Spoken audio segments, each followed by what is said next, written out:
ছিল জুলাই গণঅভ্যুত্থান।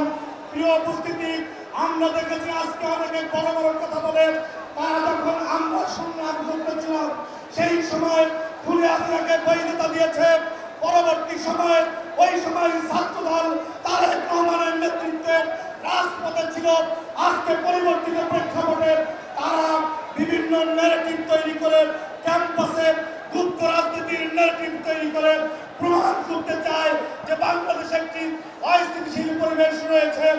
আমরা আজকের সমাবেশের মাধ্যমে বার্তা দিতে চাই, আমরা যখন রক্ত ঝরিয়েছি, তোমরা তখন দাসত্ব করেছ।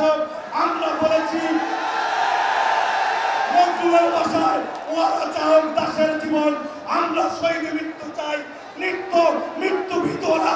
আমরা মৃত্যু কোথায় খুঁজে বেড়াই, আমরা মৃত্যু খুঁজে বেরিয়েছি। আবার আগামীর স্লোগান হবে হয় দান নয় প্রাণ। আমরা তারেক রহমানের নেতৃত্বে গণতন্ত্র পুনরুদ্ধার করে ঘরে ফিরব। তারেক রহমানের নেতৃত্বে